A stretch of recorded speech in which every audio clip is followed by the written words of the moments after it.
this is William Tincup and Ryan Leary, and you are listening and hopefully watching the You Should Know podcast. Ryan, how are you doing today?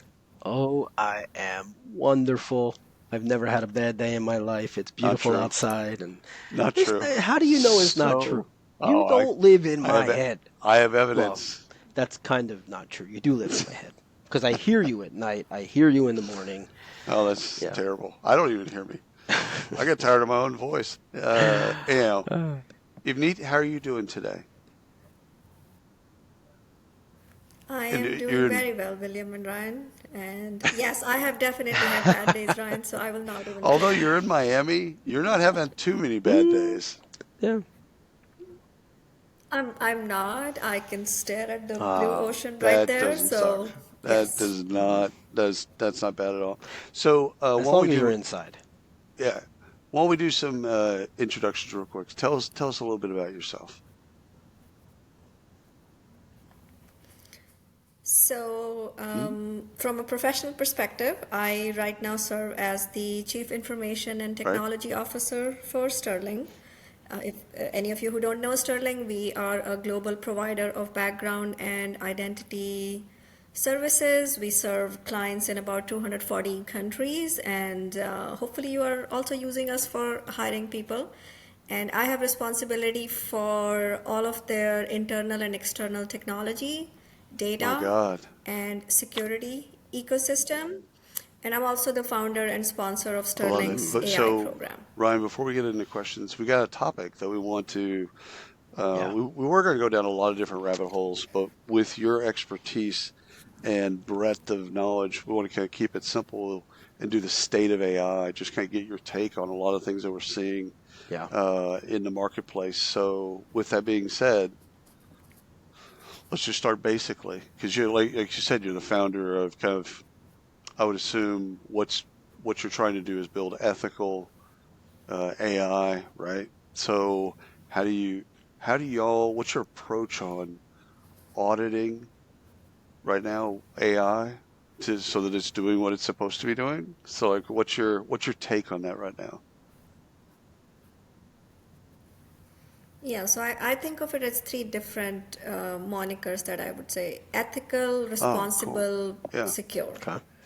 So when we started our journey, we knew that, there is a lot of hype around things, but we didn't want to Right. just jump into it and just start using it and, making it widely available and all those kind of things. So we took a step back and we said we are going to take a thoughtful and holistic approach, which takes into account what is our strategy, what is the governance model, how are we going to handle the pace of change, how are we going to handle the upskilling, and more importantly, how are we going to Right. separate the hype Right. from Hmm. reality. And there are a lot of do's and do nots which come into play there. And part of that is also auditing and making sure that you're not providing incorrect results and answers. And that's where I think the thing which comes into play really is having a very strong governance model, which is not just built on just having engineers in it. In this governance models, we have our HR partners, we have marketing, we Yep. have privacy, we have Mm. compliance, we have security, we have product and engineering. So what we did was we set up this cross-functional group who is going to be able to be our steering committee and our governance group to guide us as we bring use cases. And we evaluate every single use case through multiple dimensions. And security, privacy, and compliance are a huge part of it to make sure, is it something we should really be doing, should not be doing, or can we do a portion of it? So all of those things we take into consideration even before we start developing that use case. Doesn't mean we're stopping experimentation, doesn't mean we're not giving people, sandboxes to do things, but when it comes to real use case evaluation, we are being very careful and thoughtful, especially because our business is also Mm. heavily regulated. People depend on us to hire their most Right. important asset, people. So for us, it's even more critical to do that. And, you know, jumping in and just doing things without thinking through all of those things is not Yeah, always how do we? great. And I know we'll get into a number of these scenarios as we continue on, but how does one delineate between hype and reality? I know that's a big question. I get it. No, I no, no. know I'm She's got a throwing out there. take. I know she's got a I know take on she's got a this. take, but it was one of the first things you mentioned, and you know, it was kind of like, do I wait for this? But Right. let's just get into like, how do we delineate between hype and reality? Because there's pressure from clients that want you to be more innovative. Yeah, yeah, yeah. There's On the edge, bleeding Right. edge. Yeah, Yeah, on the bleeding edge, there's pressure from internal people that say, why can't we go and do this? How do we go faster? How do we go further? But how do we hone in on that and really how do you look at that?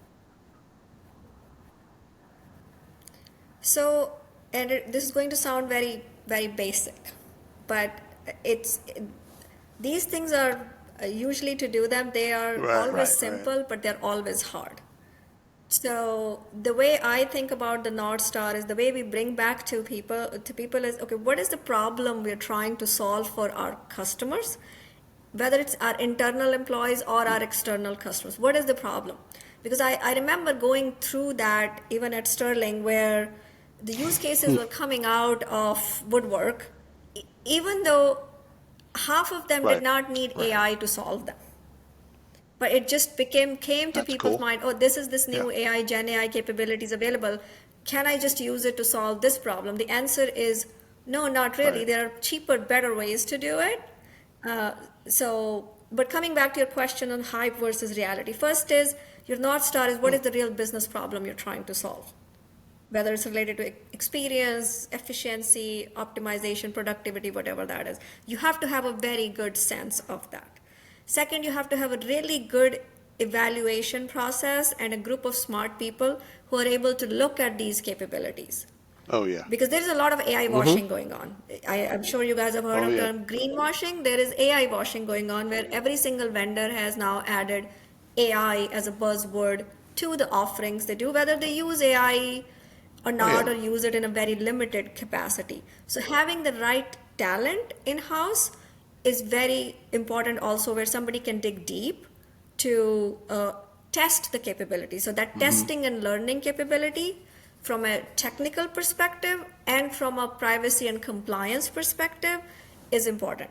And that's sort of what we did. We put a cross-functional group of people together to do that Right. before we go much further into it. So those two things I would definitely suggest that which happen. And then there's a continuous education. So this is not a one and done thing. The space is evolving incredibly fast. It has, I would say, the honeymoon period has gotten over a little bit in 24, and people are realizing that there is a Right. lot more to it than just launching Right. some chatbots, if you will, and it requires a more, much bigger holistic approach. But it's still a very cool, innovative technology, and I am Yeah. very, I would say, bullish about it. There is a lot of potential So to do a lot of good in for the organization and for people. So keep your North Star in mind, what business problems you're solving. Have the right set of skill sets in-house who can help you separate this hype from reality and so truly test your customers the probably capabilities. have given you this feedback as well, because some things that we hear in terms of centralizing AI versus decentralizing AI. So, some companies will have marketing will be using Gen AI to do X, Y, and Z. Finance is using it to do something else, and they wake up and it's like AI is throughout the organization. It's just not. No one's got one finger on the pulse of what's going on with AI, which I think, to your point, creates kind of security and privacy issues that could happen. And it seems like y'all have centralized it to where if someone in marketing is going to use AI, then they've got to go through an approval process or some type of process. Did I get that right? Yes, yes. So I think of it as you Right, have to right. centralize to decentralize.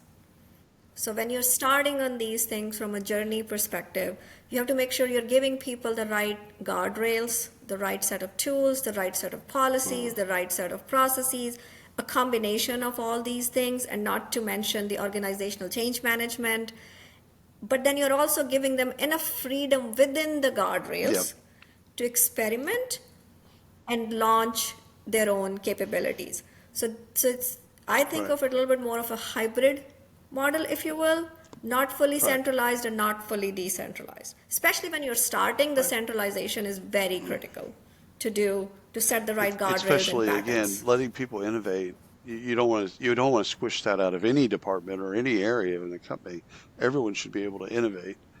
But at the same time, if the innovation opens you up to a security breach or privacy Right. breach, the innovation's not worth it. So, I mean, there is that balancing that you're delicate balancing that people, professionals like you are trying to figure out. Like, okay, we need innovation at the same time. Data's got to be secure. It's got to be private. I Yeah. mean, yeah, One of the questions I have is we hear a lot about ethical AI and ethical everything.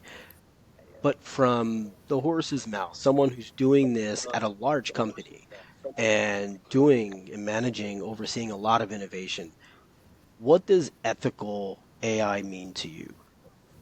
yeah, it's a great question, Ryan. Because is ethical subjective? Right.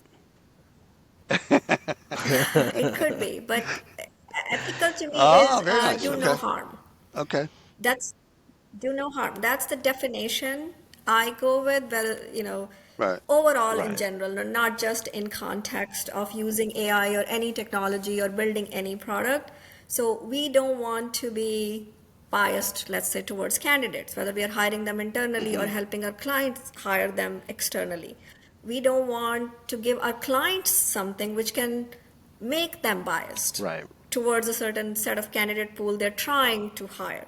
So that's the lens to use, that how do we remove bias and how do we not harm our clients or our candidates as we are developing any products or solutions. right, And yeah. AI just exacerbates that more because of the capabilities that it brings to the table. But yeah, I think that's a that's how great. I I think think we'll of steal it. that if you don't mind. We're going to Yeah. steal that and use that for Please. ourselves. All right. So Ryan and I do a news show on Sundays, and we kind of cover the market. A couple of weeks ago, Andreessen Horowitz came out and said they were going to support Trump. But one of the reasons that Mark said he's going to support Trump was he doesn't want government interference with AI, which I found fascinating. I mean, just the whole thing is fascinating on some level, right? So, what's your take on, because y'all are a heavily regulated industry, right? Could almost like finance or like insurance, healthcare, etc. Like, okay, got it. What do you think about government jumping into this particular foray into this particular area and setting regs and setting different things that you can do, can't do, etc.? Like, is that a is that a positive thing for y'all, net net, or is that you'd rather like Mr. Horowitz? I think it's a positive thing. I personally Interesting. think government has a role to play. Okay. I do think government has a role to play. And here is how I think about it. And Right. again, I'm going to see it in broad terms. The the way I think about it is that you're getting two different lenses. Government has a different Mm. lens to this Yeah. problem Yeah. Good than point. Mark does. Mark is Yeah. trying to drive the innovation really fast Right. and solve very, very big problems. Yes, got it. That is critical to do, and what has happened in Silicon Valley has 100%. changed all our lives and world. So, big fan of being able to move fast. But I'm not a big believer in moving fast and breaking so much that we start harming people. And that's where I see the government's role coming in, where you're looking at a holistic ecosystem and you're trying to prevent harm to the most vulnerable people. So look at the use of AI, which can happen Right. in people getting Right. scammed. I mean, the scams Yeah. are becoming more Yeah. realistic, and that's The just one Nigerian Prince example of email those things. that we And No used if to you longer. don't get, have the regulation, Nigerian Prince email that we sorry, used to get, yeah, far Niger- more sophisticated. now it's like my mom will send me an email and I will not be Yeah. able to recognize that it's a Wow. fake. So those kind of things, that's where I think the government plays a role, because it looks at a much wider spectrum of people to make sure that we have the regulations and protections in place while the innovation is happening. The Right. problem is government is Right. always doing catching up. That's Yes. what frustrates the innovators, because government is like 5 years behind in catching up. So to me, the problem to solve is, how do you bring government along quicker? How do you Mm. have that think tank, that group of people who are who are working together from the very beginning when a new tech is getting developed and what its impact can be, versus trying to be at odds with each other, because I believe they can be really great partners together to really drive this innovation in a Yeah, responsible then way. we get into, this is way too political for me, but that's when we get into Congress and the Senate and, being tech innovators, right? And I think they question Zuckerberg and some of these others, and I listened to it. I was like, man, this is awkward. Like So, listening, so like, tell me about this, my book. yeah, yeah. What is What? my book, right? Yeah. So, So you you have this know, face space. What do you do on the yeah, face space? yeah, yeah. So it's awkward. Yeah, Yeah, yeah, Ivneet, I like your take on that. I think I do too. that's I didn't very expect it. easy. I did not expect that actually. It's very I easy to have to. understand I, that I way. have to admit, I thought you were going to go the other direction, Ivneet. I thought you were going to go the other direction. Keep them out of our business. Just keep them out. Yeah, Let us do our but bit. We'll manage it. it does make sense, right? I mean, It does. technology moves incredibly fast, right? And these big companies who have leaders that otherwise we would be significantly behind the rest of the world Right. are pushing at that type of speed. They don't want to be held back. But No. then we're left to the feelings of that person and what they want to do to accomplish their goal. So the oversight, how you explained it, I think makes complete sense. Question I have is around the state of AI. Um, if you had to, and I know this is maybe a really bad question because you can't sum it up in a couple of sentences, although I think you might be able to do this. I feel like you have this ability.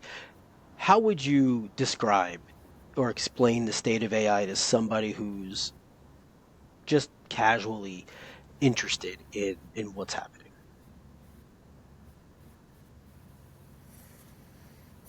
Well, while you're thinking, I'm I'll tell you thinking. what I read the other day. And Ryan, I've told you this. Guy, it was an analyst, and he said Hmm. we're in the first inning of a 10,000 inning game. So Yeah.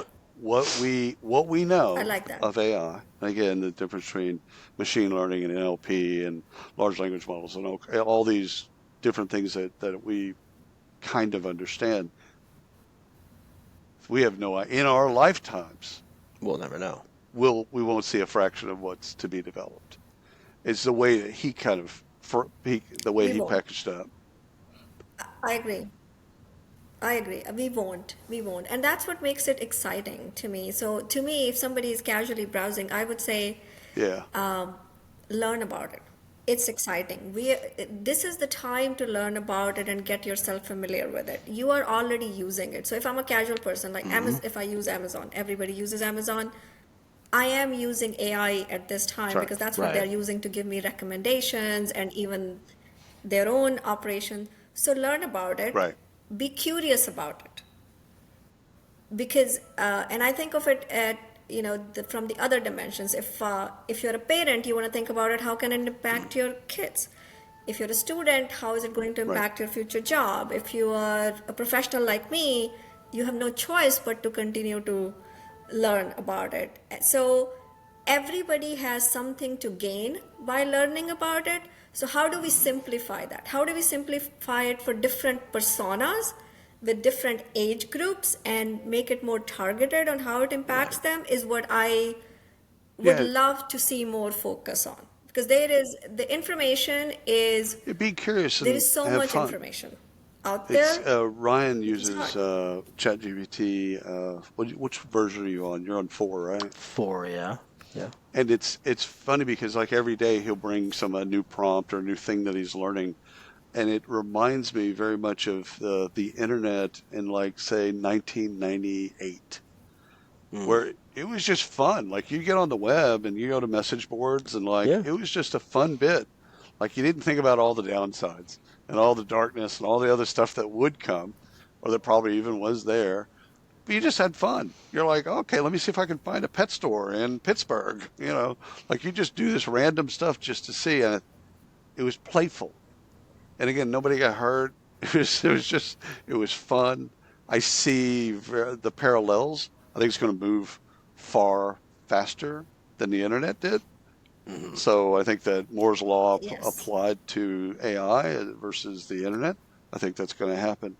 Um, d- I do think more people who learn about it, that will make um, that will make innovation yes, faster but also safer, because more people who know about it, then you have more perspectives coming in, both positive and negative, and that's what all the innovators in Silicon Valley and worldwide need to hear that, rather than very close group of people uh, who are at the cutting edge of it. But Right. that's where the bias also comes in, because you're not really hearing do you from think? everybody you need to hear from. Okay, so you've probably seen this in different cycles, but I've always been curious about how standards get made.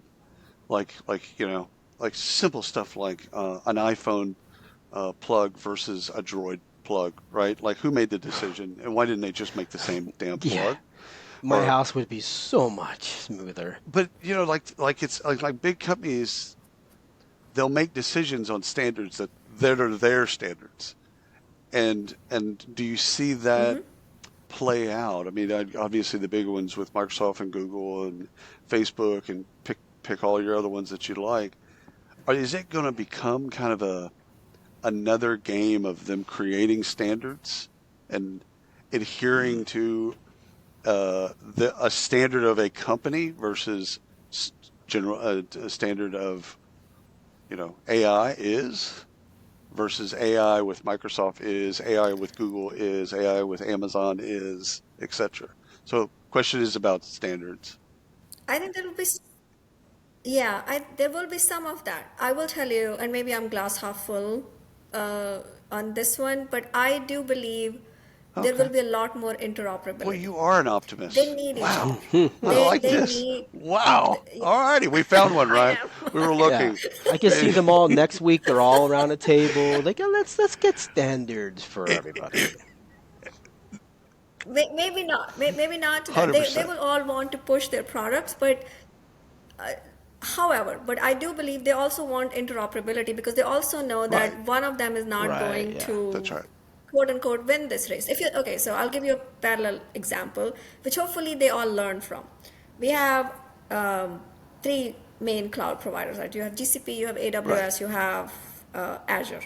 Okay, it's not that easy to Right. move from one to another, but more and more companies want to Right. do that from a DR perspective, BCP perspective, capabilities perspective.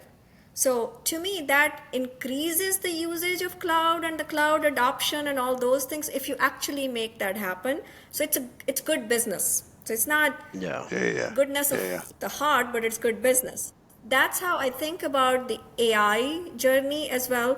That hopefully, learning from those parallels, these companies are going to be more Hmm. uh, open to having at least a set of base standards where they're interoperable and they're able to use each other's stuff, or allow clients like us to build things on top of two Right. providers, or have a stronger DR plan. So that's at least the parallel I draw in my head when I think about it.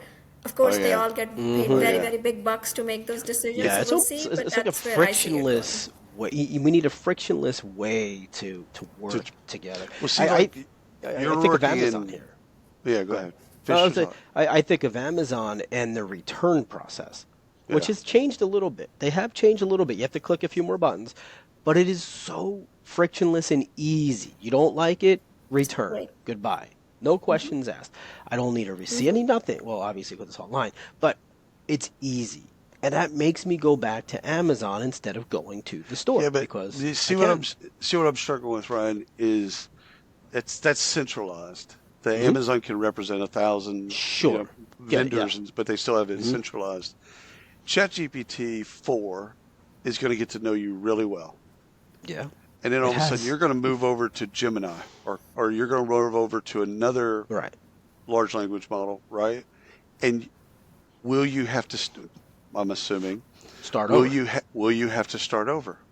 Yes. And I'm thinking about the portability of, okay, using ChatGPT, and again, this is dumb Hmm. examples, but using that and all of a sudden having to use something new and starting all the way over. It's like how, remember we went voice to text and you use a voice to text thing. Mm. And if you use one of them, like I use Google, and if you used it and you stuck with it, It got it better. got eh, okay. But if you tried a different one, man, it was horrible. So that's one of my worries is we get siloed into one of these products, and Hmm. then now it's a battle of products. It's about exactly. And that poses another very interesting question, I think, which we all wrestle with all of these companies and always have. What right do I have on Right. my data? The question of consent. Why should I Right, not be able to right. port it? I can port my phone That would be number, so I should cool. be able to Right. port my data and which this model got That would be, man, that's trained. a great Yeah. company to You create. know, Seriously, Yeah. I think we just created $1 billion company. Just that alone is that All right. no, I'm going to hit seriously. stop recording. Let's No, all no, get into the this back shit will room. never get published. No. But just think of that technology, the portability of being able to have a suitcase of that large Yeah. language model and then taking that and being able to import that into a new model and getting Yeah. them up to date. And then you can use a new model. Yeah. It's fine. Like, Well, we've seen somebody's going to create that company. we It we've won't be seen us. we've seen that with we just had a conversation recently with Gage. Same idea. You get a Yeah. Gage score, and the candidate can take that Yeah, from it's employer portability. to employer. It's portable, and so it's your skill set, it's your references, it's your performance reviews, all of that.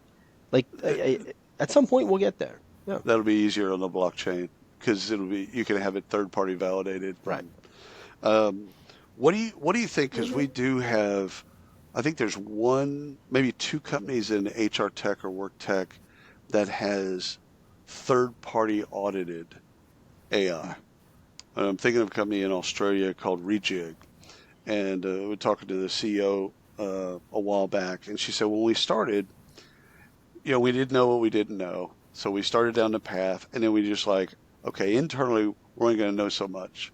So they hired the university, a university, and they paid them really well to then just take all their algorithms and then say, okay, tell us what needs to change. Because we could do it internally, and we do it internally. However, having someone look at what you're trying to do, again, in your case, do no harm, does it actually do that? Have y'all given that any thought? The idea of hiring a consulting firm or just somebody that does this for a living to third party audit your AI? absolutely, absolutely. We're not doing Right, the AI use cases where we need right. that auditing, but that will be definitely at the Yeah, top of my list, at least, to put a very strong model governance process in place right, with, right. and it's not one time auditing, right? It's a continuous auditing. Just like you Yep, use SOC, yeah, SOC 2 audits, SOX audits. It's, it should be, in my mind, it should become a similar rigor when it comes to the AI models as well, where somebody can certify those things for you on an ongoing basis. And yes, you have to give them data and you have to do all the work. It adds extra work, but given the challenges we have with AI and Gen AI in general about the explainability of the answers which are being given or how you're using it, in a narrow set, there is absolutely right. case for third party to come in and audit. We indeed we've gotten questions recently around technology's role in how a company acts. I'm thinking specifically around talent acquisition. Right. And so maybe the software is leveraging AI to create rankings or recommendations. And the company goes forward and they make a decision based off of that recommendation, right? I know you know where this is going. So the talent leaders, their question to us has been, I'm trusting the software. What if that data is bad? How do I then cover myself and is my And that, company yeah. liable? What's Right. your kind of take there? Yep. The company is absolutely liable. If you're using a software, if you're using a third party software, that third party risk management, and now even more so with the lens of what it's going to provide you, That's right. is your responsibility to make sure. So I do think that if we're going to use it for hiring, if it's Workday, it's Yeah. whatever, Yeah. we all know the story which happened there. We are liable if we are going to use it. And honestly, I personally, I believe there are a lot more use cases for AI which are Hmm. quote unquote less Yeah, risky to bring into organizations than using it to rank and stack resumes and make hiring decisions. I Right. personally would not feel comfortable with that because I don't believe that the models are quite there yet where they can pick up the intangibles, and they're Right. trained on Right. correct. Right. Right. historical biased data. That's right. That is a big problem. So to me, that use case, you have to be very, very careful. Maybe it's a narrow use case where you're hiring just interns or Right. you're hiring gig workers Right, who have a very narrow set of skill sets, but not in a wider sense without a human in the right. loop So Well, our see, I think best our, that's. our in a best more case is still to holistic train the way. human to remove the Oh yeah. bias. Yeah. Well, I think some of the cases that we've seen, Ryan, is like say in Sterling's case, let's say it's on monitoring, so it's not a screen, it's a company Right. that's monitoring employees. AI can do a whole hell of a lot to monitor, but Hmm. then kick it to an employee and say, this has been flagged. Of course, the AI is not saying anything. This has been flagged. And then the employee can then do the investigation and make sure that that is true, not true, et cetera, something that actually needs to be flagged or not. But I think the models right now that we're working with is more augmentation, where AI goes and does a bunch of things and Right. doesn't make a decision. It just gives information to humans to then so that they make Make the decisions. decision. So, question I have then that comes up, and this is, I guess, for both of you, but if need for you, really, a lot of people say, and you say this, William, you say trust but verify, right? So, don't spit your water, right? Trust but verify. Reagan actually said that, Yeah, but yeah, well, go yes, ahead. yes, yes. So he did. Yes, you're correct. So, okay, so scenario, and I'm curious to get your take here. I'm using an AI, I'm using a platform to do something, right? Maybe it's giving me, it's not ranking a candidate or anything like that, but it's giving me information. It says, here, Ryan, now take this and you go make your decision.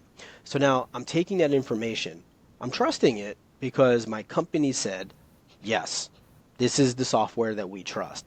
Now I need to go verify.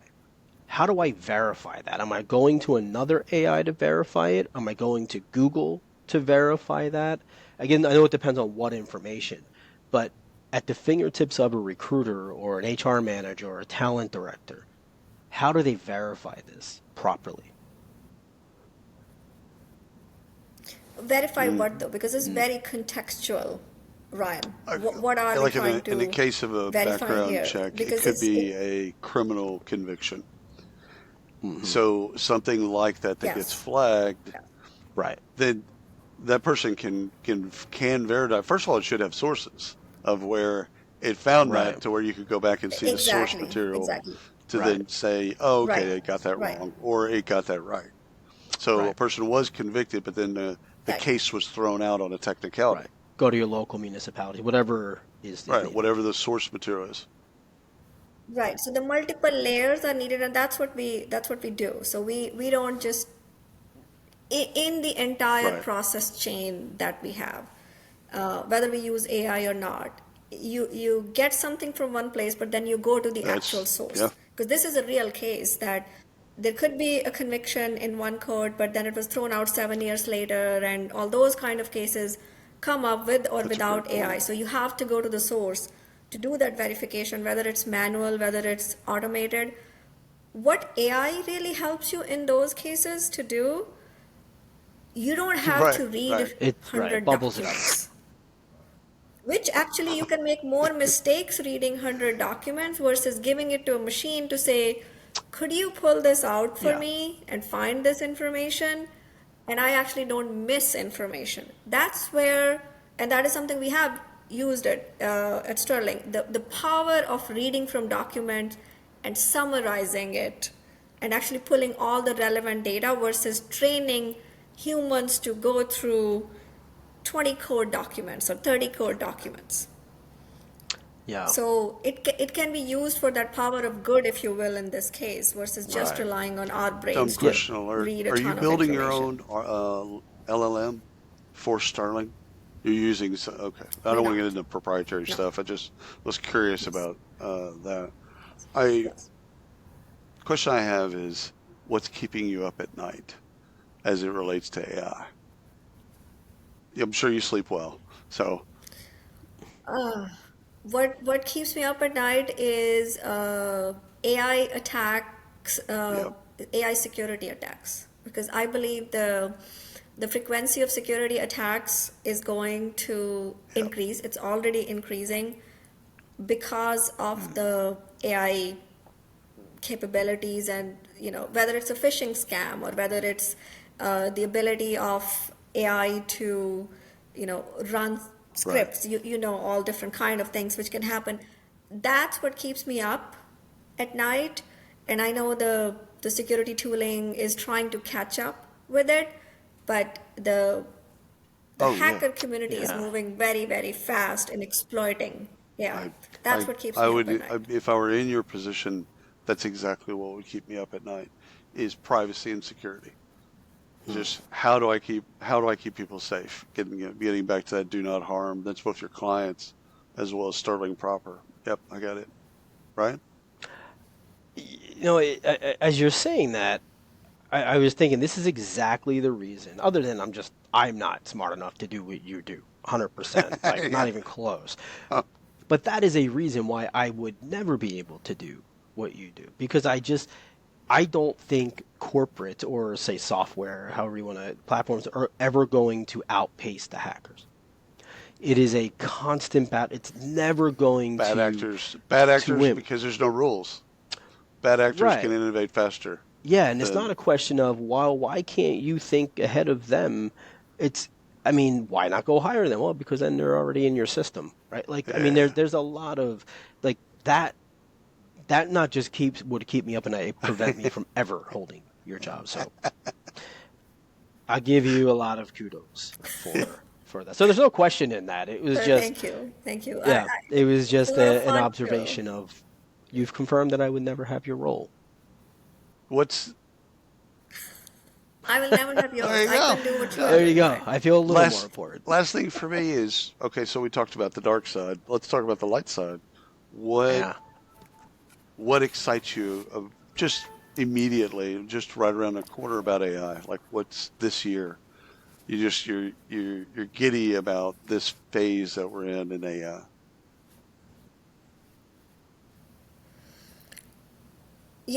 One thing which I am really hopeful that which can happen is, and in both personal and professional capacity, is if I don't have to be on phone with a customer service rep for 40 minutes let's say in a healthcare setting, or if I think of Sterling proper Mm-hmm. as a candidate, I don't have to be on phone, and I have, I don't know, an AI clone on either side or both sides who can do that question answer and then bring me in at the right time.